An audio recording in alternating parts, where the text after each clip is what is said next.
mantan Presiden Joko Widodo akhirnya hari ini datang ke Polda Metro Jaya. Ini melaporkan para aktivis yang menuduh ijazahnya palsu.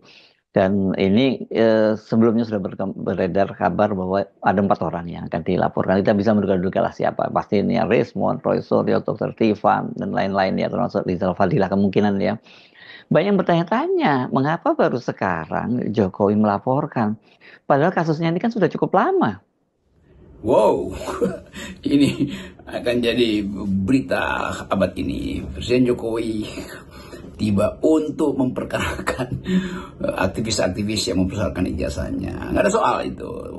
Yang jadi soal adalah mengapa baru sekarang, setelah udah ada korban, setelah ada kegaduhan, setelah ada ribut-ribut tuh, setelah semua orang dibuat sibuk dengan soal 1 lembar kertas itu kan.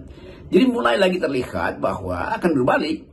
Justru Presiden Jokowi bisa dituduh balik tuh membuat kegaduhan. Kenapa nggak dari 2 tahun lalu tuh? Kan itu dasarnya kan. Jadi pertama-tama kita akan lihat ini sifat sensasionalnya tuh. Datang mungkin mengingatkan Presiden SBY yang datang ke Polda waktu itu melaporkan. Tapi pada waktu itu SBY merasa bahwa pribadinya terhina karena perbuatan mengolok-olok nama ada keluarga.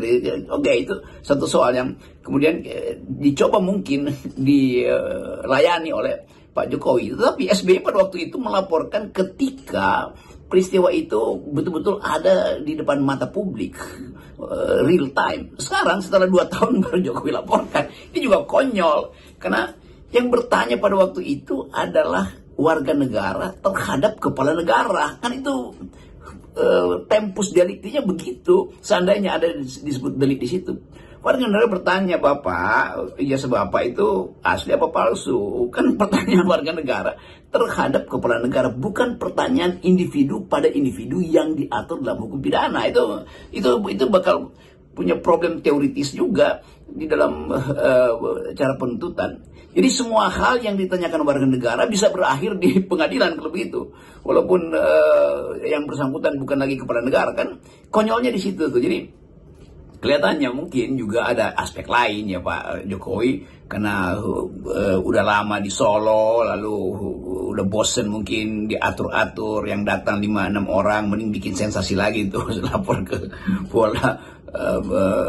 ke polisi itu soal ijazah palsu. Tapi kita melihat konsistensi dari isu ini, tetap ini adalah isu moral, bukan isu hukum tuh.